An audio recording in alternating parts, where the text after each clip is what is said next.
আমাদেরকে শেখাতে আসবে না। ইজতেমা কোত্থেকে জন্ম নিয়েছে সেই ইতিহাস আমার জানা আছে। যেই মাটিতে আমার জন্ম হয়েছে, বাংলাদেশের দক্ষিণবঙ্গের খুলনা জেলার মোল্লাহাট থানার উদয়পুর গ্রামের যেই মাদ্রাসার ময়দান থেকে এই ইজতেমার যাত্রা শুরু হয়েছিল, সেটা আমার নানার বাড়ি।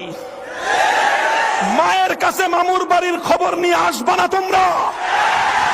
এই ইজতেমার ময়দান আমরা প্রতি বছর ইজতেমাকে বিশ্ব মুসল্লিদের জন্য প্রস্তুত করবার জন্য আমাদের ছাত্ররা ইজতেমার ময়দানে যাবেই। আমরা দাওয়াত এবং তাবলীগের কাজে সময় সময় করে বন্ধগুলোতে আমাদের ছাত্ররা দাওয়াতের কাজ প্রশিক্ষণ নিতে যাবেই।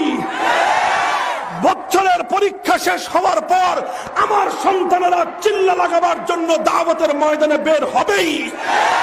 দাওরা ফারেক হওয়ার পর আমার ছেলেরা সাল লাগানোর জন্য দাওয়াত এবং তাবলীগের মেহনতে যাবেই। আমরা শত বছর ধরে যাচ্ছি, আগামীতেও যাব। আমাদেরকে যাদের বরদাস্ত এবং পছন্দ হয় না, দেওবন্দ থেকে উৎসাহিত দাওয়াত এবং তাবলীগের মেহনতে থাকার তোমাদের দরকার নাই। আমরা থাকবো, আমরা ইজতেমার ময়দান প্রস্তুত করবার জন্য কাজ করব। কথা ঠিক না বেঠিক? আর এভাবেই